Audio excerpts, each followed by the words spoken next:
Hey, Garrett, good to see you again, man. Excited to chat with you about you and your business. Let's get into it. Tell me a little bit of an overview on how you got to where you are today and what you're doing. Yeah, man, excited to be here. I've been running and founded Ads for Lawyers about 5 years ago now.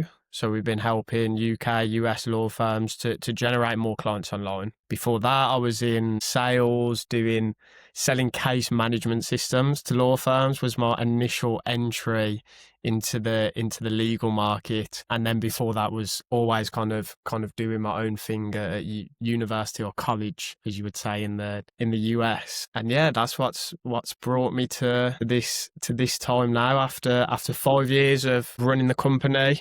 Lots of ups, lots of downs, lots of breakthroughs in terms of the service delivery and overcoming how the market's changed in that time to build a product and a service that standardizes client generation for the legal industry.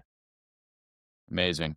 And I know we've obviously had a ton of conversations, so I know a little bit more, but I want to kind of hear from you where that entrepreneurial itch like came from. I remember some stories about you selling candies as a schoolboy, but tell what why did you want to go off on your own instead of continuing to sell case management software to law firms?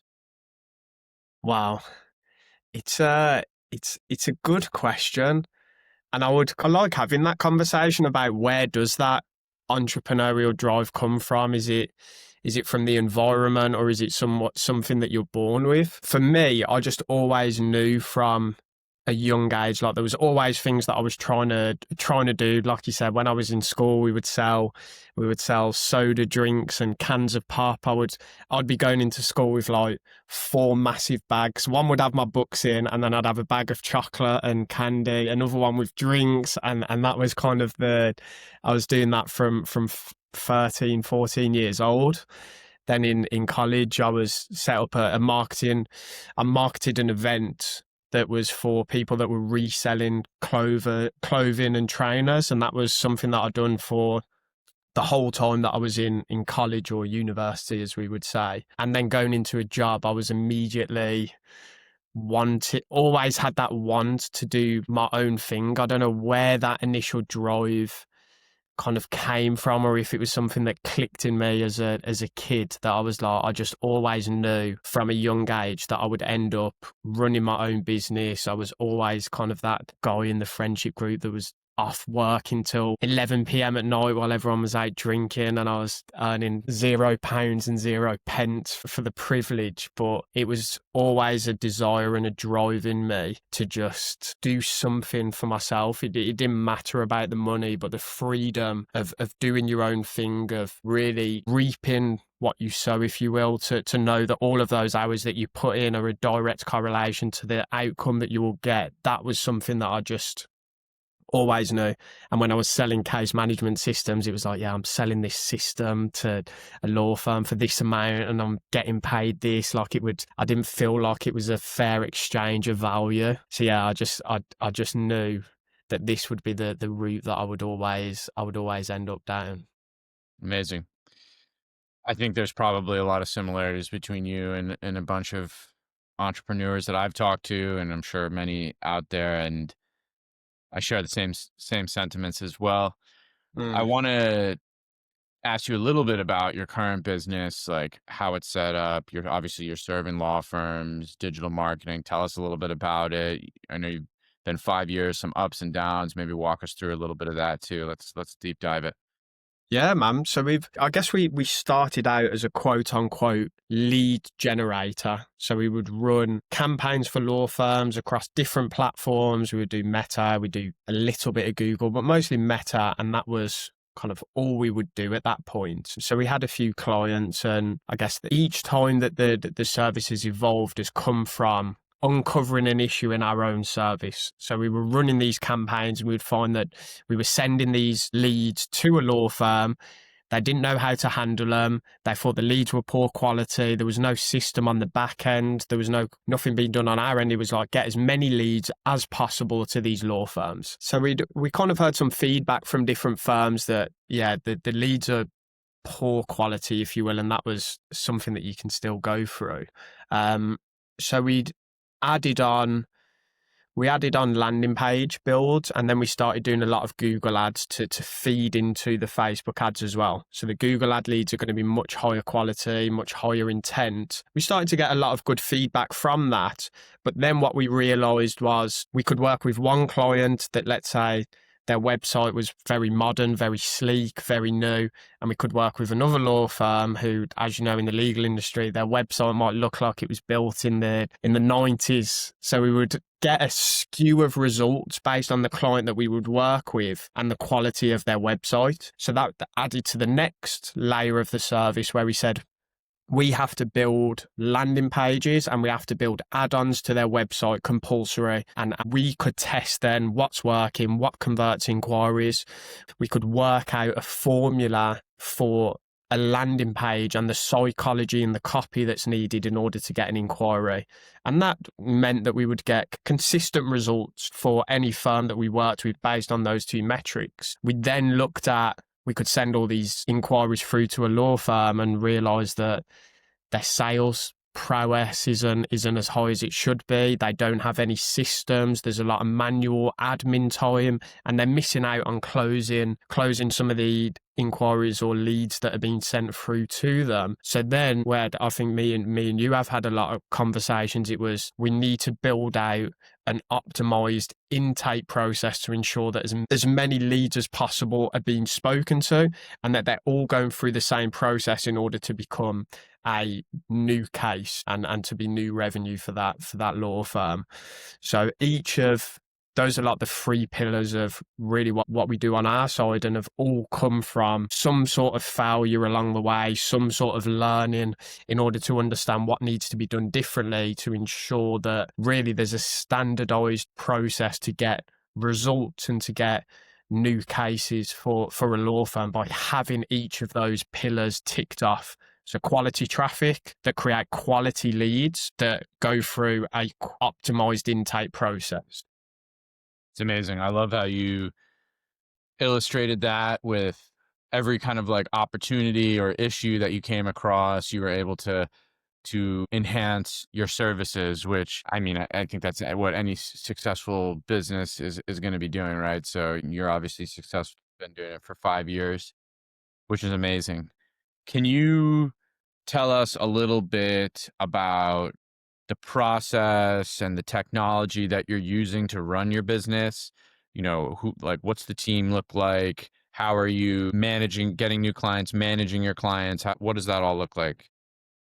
Yeah, so I guess from our particular infrastructure, we have media buyers for the platforms that we advertise on. So whether that's Google, whether that's Meta, I have a operations assistant with me that works on any sort of automations that are used. We have someone that helps her with the specific tech, Zapier, GHL, any of these softwares that are used. And then, I mean, we communicate. I like to have a communication channel with all of our clients. We do that on Slack. So every one of the firms that we're partnered with, they have their own dedicated channel. We have our team in there. They have their team in there. And I think that has been massive from a communication standpoint. You can go back and forth on long email threads and not find info and writing these long, extensive emails that are just completely unnecessary. So I like having that group chat structure,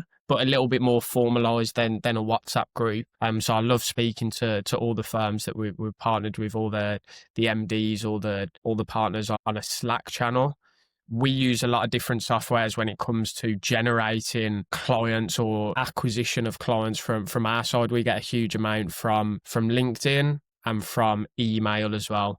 We were having a conversation before about different cold email strategies on Instantly that we've just moved to from Lemlist. So yeah, we get a lot of traction there and build a lot of content myself for LinkedIn. And transition into a lot of video content as well. So I was filming in a podcast studio about 2 weeks ago. We put some video content together, which we're excited to go live with. And yeah, just trying to put more out there and get more get more outputs really. Amazing. Well, you're gonna get some content from this, so glad you're doing it. I'm excited to see all the stuff that you continue to put out there, and you guys definitely do great work, as I can attest to personally.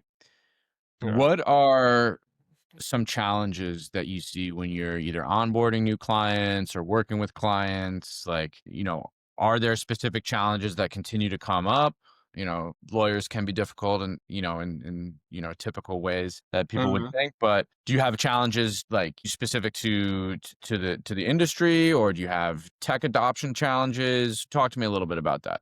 I think people can be challenging as a whole, whether it's lawyers, whether it's clients, like across any industry, whether it's team and making sure everyone's aligned, dealing with different personalities. You have to deal with one person in maybe a slightly different way to how you deal with someone else from the team. And I think creating culture is very, very important in a company, making sure everyone is aligned on the vision and what the standards are, and that they set standards then for everyone else that joins the company for the core team. Definitely then when you go into the legal side of things, there's sometimes perceptions that need to be changed and shifted, and you have to do that in live time with clients. You have to do that from the offset. So there's judgments that they have around certain aspects, and when it comes to, even we were speaking about lifetime value of a client as a concept, and then the partner at the time. I don't only care about cash through the door from clients that we sign. And it's like changing that in real time. Like, this is how much it costs to generate a client, but you want to understand what that lifetime value is, because that's the true revenue that gets generated from this client, not just how much they pay you on day one.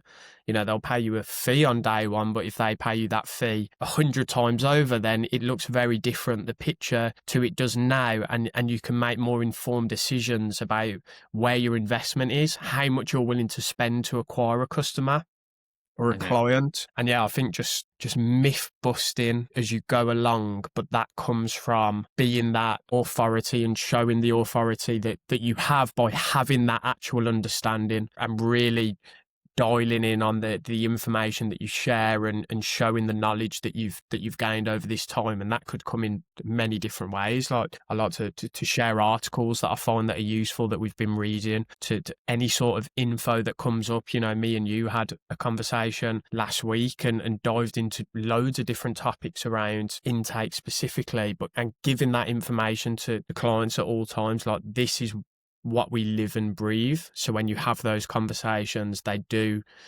I've never thought about it in that way. I've never thought about that type of concept. And, every day should be a school day, both in my opinion, and then for a client as well. So partnering and really partnering to understand their business and give them value on what's needed, not for any other reason that they need to know that information. I love it. Yeah. A lot of information, education, and kind of like working different personalities onto the same page Yeah. makes a lot of sense. Definitely, the more information you can share and be knowledgeable on, the more people get that buy-in. So Mm. that definitely makes sense. What are some of the issues that you'd like to fix in your business? Like, if you could name one or two things, like, hey, I'd like to solve this, or I'd like to get better at that. Like, what would those things be? I mean, there's so many different kind of roadblocks, I think, that present themselves. And that I was having a conversation earlier with one of the guys on the tech side, with small little niggly issues that are rearing their head. And the tech can be a nightmare from time to time, to get it to operate exactly as you want it to. But I guess on stuff like that, I look at myself more so than the business, and things that I want to do a little bit better. I've been reading a lot on leadership, and I'm really kind of honing my skills in on that aspect, and how to be as good a leader as possible. Because the one thing that I realised, you kind of get to a certain point where really you're tapped out in the outputs that you can give There's only so many hours and there's only so much that you can operate under as an individual in one singular place. And then you are only limited from that point onwards by your ability to lead other people in the way that you want them to act, carry themselves, and really provide the service that's an extension of you. So I've been kind of diving into that aspect a lot more in recent times, and how I can be as good as possible. I don't think I'm particularly bad at that, but there's definitely some things, and I always think some things to improve on there. Leadership is a discipline. It's an art form. You got to constantly work at it. Yeah, People study marketing, people study science, people study, math, you know, other people also study leadership. So leadership yeah. is absolutely crucial. I'm glad you brought that up. You have any interesting leadership books or things that you've read recently? What's a top thing that comes to mind? Wow, the what's the author's name? I put you on the spot there. No, no There's a stress. really good author on leadership that's gonna annoy me. Seven Styles of Leadership, is it? Um, and radical candor was something else that I was Ooh, reading, a concept where I you need to read. I need to check that out. I Radical Candor. I like the sound of that. yeah, I haven't read it. radical candor. So it's not feeling, and it was actually one of our clients that referenced this book to me, and it's really been brutally honest because you want the best for that person. You know, when you speak to someone directly and you say, listen, I'm only telling you this because I want the best outcome for you, but we need to do better in this aspect. What can I do to help? And radically being very, very candid in the approach there is the only way to navigate any issues that come up. I think when you kind of pussyfoot around or you kind of tiptoe around whatever the problem is, you just have to cut through. There's no time for wasting. There's no time to delay. It's really done very, very abruptly, but only because that's the best outcome that everyone wants to reach. Everyone on the team wants to be better. Everyone on the team wants to get great results. The A only way win-win. to do that is be brutally honest with people for their interest alone, really. Love it. Yeah, it's a win-win when you can just cut right through the noise and get to the meat of the problem and then start working on solving it. I can forecast probably what you're gonna say, but what is like an emerging trend or technology that you're seeing in the space that's gonna greatly, change the landscape when it comes to legal marketing? Yeah, man, we both know I think we both know the answer to that one, and it's still very it's early, which is scary. The changes that are being made from an AI perspective. You know, we often talk about you've got tools that are being introduced that can help when it comes to working 24/7, conversating with clients, whether that's through chatbots, whether that's through actual AI calling agents. You've then got the emergence of ChatGPT as a search engine that's emerging, and I saw they very recently reduced or released, sorry, their own search engine variation of ChatGPT. So how that will transpire, how that will differ to how ChatGPT works at the moment will be very interesting. How people will start to transition away from searching on regular platforms. You know, you've got on Google now, you've got the AI summary that comes up at the top of search results, how that will impact PPC searches. There's so many different plates that are being spun and different emerging avenues for when it comes to a marketing, both a front end marketing perspective, but then a back end service delivery aspect as well. And I think it's still very early, but the the progress that has been made in such a short space of time is really, really remarkable. And it'll be interesting to see what this kind of same 2-year period is going to look like from both fronts.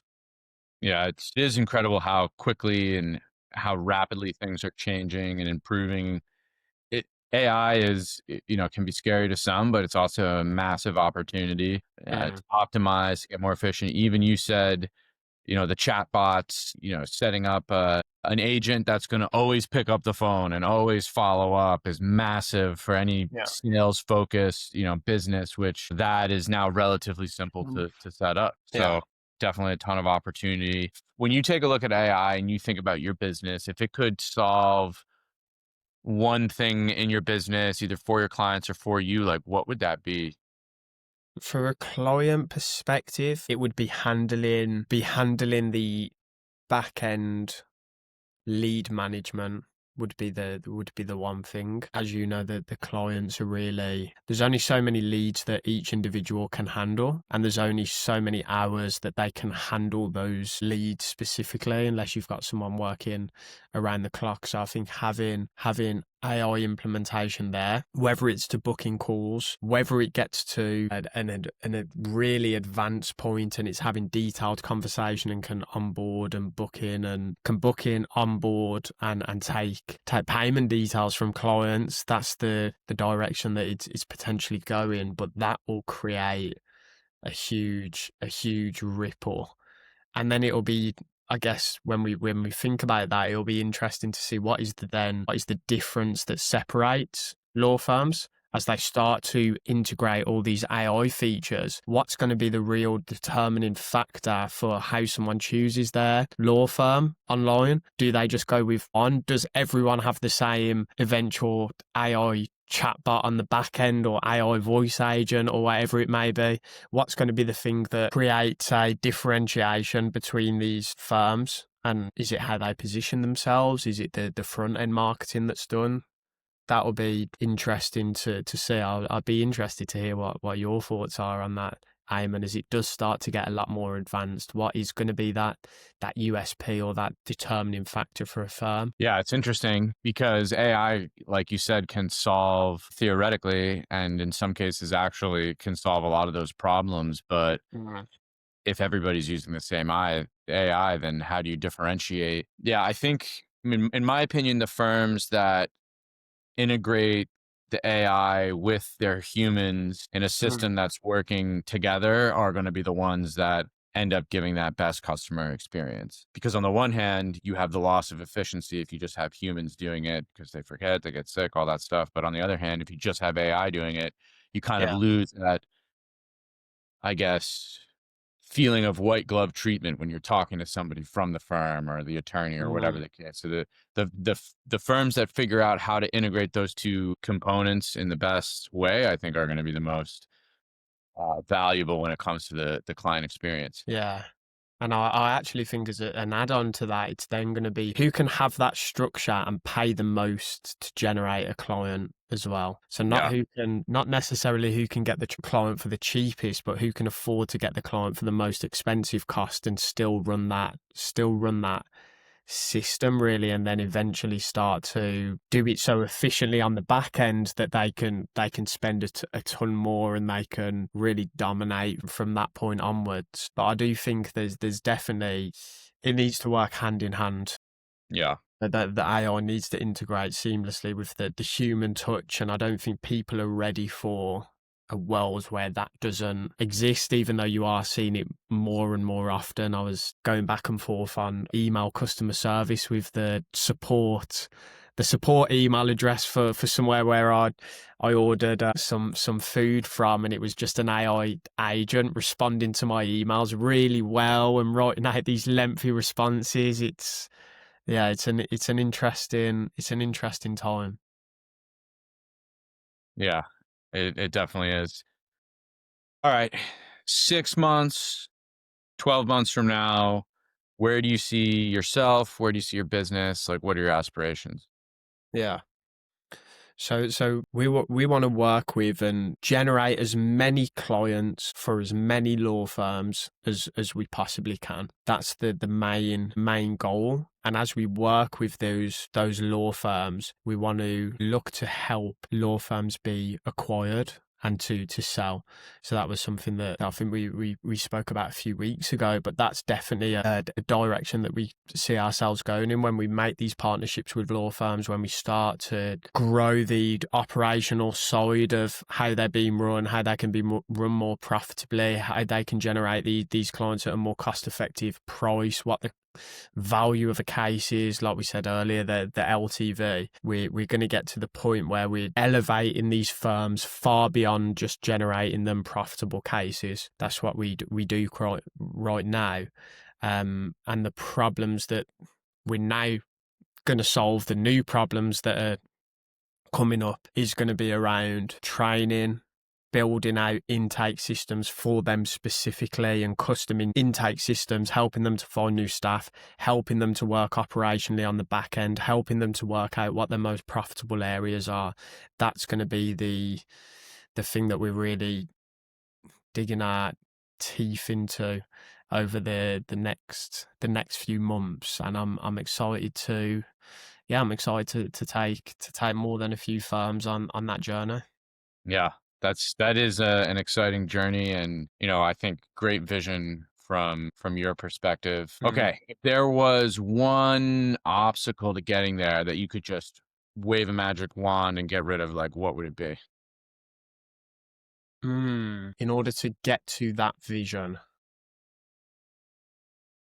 I mean, the one obstacle is making sure that every firm partners with us in the first place. So acquisition is always a big one, but I enjoy the challenges that come with acquisition and kind of doing that organically and having calls with firms and understanding what their actual problems are. It kind of boils down, all of these conversations, it always boils down to the same two problems. They don't know how to get quality leads, and when they do, they're not sure how to convert them profitably into valuable cases. So the initial problem would be to have as many firms kind of join us on that initial journey, generate them the work to begin with over the first few weeks, and then to just really scale from that point onwards, bring on new departments that they want to grow. It's really exciting after that point, once it's been successful, and then just replicating that across different areas. I love that initial period of success for the first time for a firm that hasn't generated their own cases profitably. They've tried maybe other agencies. I just came off a call yesterday with a firm that was getting maybe 3 cases per month for medical negligence.